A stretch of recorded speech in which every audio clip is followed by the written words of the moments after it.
It's still live here on News 360, and it's now time for our mission segment, sponsored by Star Ghana with support from Danida. On to our very first story this evening. Pupils of the 31st December school at Yelloa, a suburb of Salaga in the northern region, use their laps as desks for classwork. Tree stumps serve as cupboards, while teachers struggle to keep the balance of the blackboards with support from a stem of trees to aid learning and teaching. The school, which had shades of trees as classrooms due to an abandoned structure, Get Fund projects also serve as thoroughfare for residents.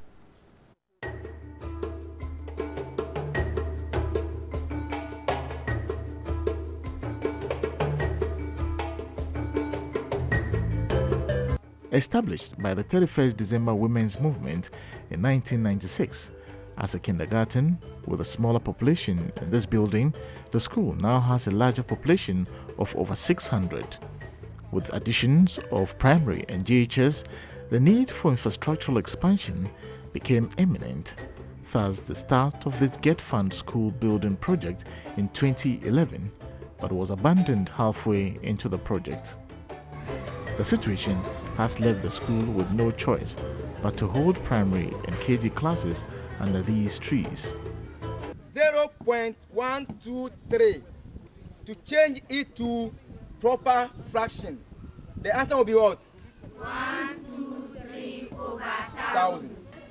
Due to lack of desks, pupils use their laps for classwork. Others stand or kneel on the bare floor. We use our small capitation grants to buy these benches. You can see the benches. And now, instead of the children to put their books inside the drawer desk, they are using it on the trees. They nail nails on the trees, and they are now using it as their desks. So we have a lot of challenges in the school here. And now the dry season has started again. Now, if it is 12 o'clock, we cannot sit under in these trees again. We have to close. But our director is saying we should close 1:30. We cannot close 1:30 because of the sun. Classes here, aside furniture, come with other challenges. Whenever we are teaching the students, they lose concentration due to the environment we are in. Certain times, whilst we are even teaching, the neighbors around walk through your classrooms and distract the attention of the children. The leaves during the dry season falls on them. It dirties our environment, and as a teacher too, whilst we are in class, the leaves, whilst it falls, there are some insects along with it that falls on eyes. So even some bites your skin, and then some are very sticky. So if you don't even move away from the tree, we don't know the effect though, but it's not lightly with our skin.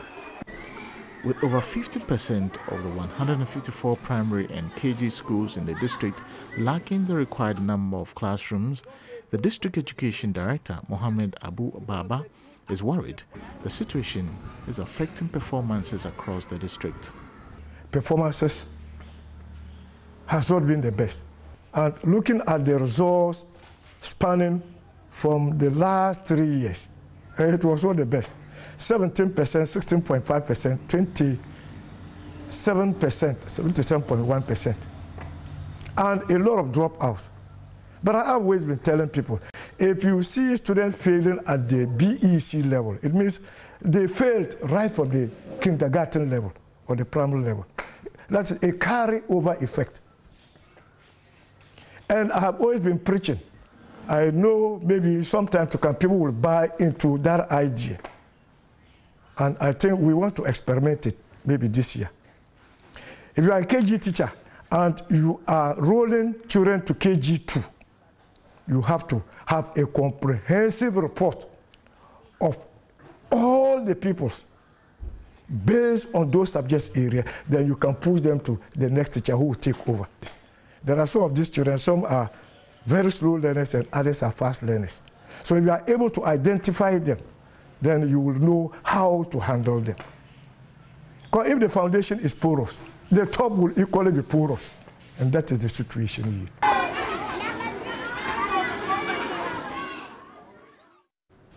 Now, Now, the absence of a district hospital in the Kassena Nankana West District of the Upper East region is hampering quality healthcare delivery. Critical cases have to be referred to the Bolgatanga Regional Hospital, with the only ambulance in the district or using motorbikes.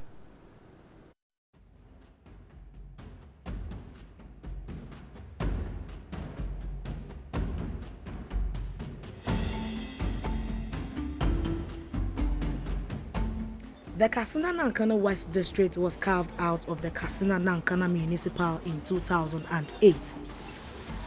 The district occupies a land area of 1,459 square kilometers of the total land space of Ghana, with a population of 82,655 in 112 communities. It shares boundaries to the north with Burkina Faso, northeast with Bongo District, east with the regional capital Bolgatanga, and the south with Busa. The district has 6 health centers, no district hospital, and 35 demarcated chiefs compounds with 31 functioning. These health facilities are in all 3 zones, namely Eastern, Central, and Western. 12 out of the 31 functional chiefs compounds are mobile chiefs compounds. Out of the 31 functional chiefs zones, only 19 of them have structures. That is, they have a structure that can accommodate the staff to stay within their catchment area and work. And so it means 12 of these functional chief zones do not have structures. And so it means, therefore, the health staff stay at the health center level and commit daily to their catchment area to render door-to-door services to the community members. The Paga Health Center, the only health facility in the district which is supposed to be operating as a district hospital, still operates as a health center. Well, you can call it the Kassena Nankana West District Hospital or the Kassena Nankana West Health Center. Either way, you are right, because this facility has been upgraded into a district health status since 2015, but 2 years on it still operates as a health center. Established in 1982, the 20-bed capacity health center on the average records about 500 outpatient attendance in a month. The facility serves as the only referral center for the district. However, due to space, it allows only a 24-hour detention and monitoring. Critical cases that arrive from the peripheral facilities are referred to the Bolgatanga Regional Hospital. The Kassena Nankana West District has only 2 ambulances in transporting patients, with 1 stationed in China in the Western Zone. The second ambulance, which is stationed at the Kassena Nankana Health Center, is yet to make its first road trip since 2015 after it broke down. The district depends on 8 tricycles donated by the Catholic Relief Service to assist in referrals to the peripheral facilities. But rampant attacks on both patients and riders in the course of travel in the night has forced the tricycles to be parked even in the most difficult situations. Motorbikes meant for monitoring and supervision by nurses have not been repaired since they broke down in 2015. The district health director also has no car for official duties, including supervision. The nature of our district is said that we have to pass through other districts before we can get into some zones of our district. For instance, in the Western Zone, you have to pass through Kassena Nankana Municipal to Busa Municipal before you get to the Western Zone, which serves 3 sub-districts. That is the China sub-district, Kachu sub-district, and Kairos sub-district. Likewise, in the Eastern Zone, you have to still pass through some communities of Kassena Nankana Municipal before you get to the Eastern Zone. So, in terms of movement in our district, we spend a lot of time and resources to be able to reach our communities. The medical doctor, Edward Adep, has been at post since 2015, but is yet to perform his first surgery. He blames this on the state of the facility. We have been able to put up some infrastructure to meet NHIS requirement so that we could be upgraded into a district hospital.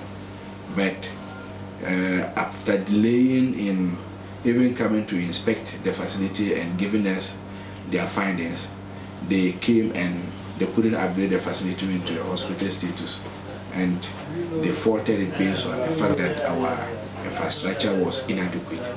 Infrastructure is another challenge. Both children and female patients are kept in one ward because the facility does not have a children's ward.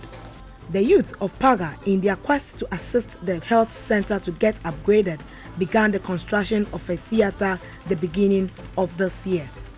Leadership of the Kassena Nankana West Youth Organization want external support to complete the theater. We started with the whole thing and it got somewhere along the line, at least should have been completed, but we are somehow handicapped. Funds are not coming. I'd like to appeal to individuals, corporate organizations, the government, and whoever think that they can help us put at this our theater. We're very much grateful. Another challenge is staffing. The facility has a total of 64 medical staff, including the medical doctor, a situation that affects healthcare delivery. We have been able to put up some infrastructure to meet NHIS requirement so that we could be upgraded into a district hospital. But after delaying in even coming to inspect the facility and giving us their findings, they came and they couldn't upgrade the facility into a hospital status, and they faulted it based on the fact that our infrastructure was inadequate. This is the maternity ward. It has 6 beds and records about 50 deliveries averagely in a month. The ward we gather is heavily congested during the peak season, where you would find patients on the floor as they wait for their turn in the labor room. The district health director believes the situation will change when the construction of additional structures are completed. But how soon are these structures going to be completed? Zubaida Ismail, TV3 News, Kassena Nankana West District. And that's it for Mission this evening on News 360. Mission is funded by Star Ghana with support from the European Union, UK Aid and Danida. We've got more for you here on News 360 as we be going live to Kumasi, bringing you up to date on the NPP Extraordinary National Delegates Conference. Stay with us.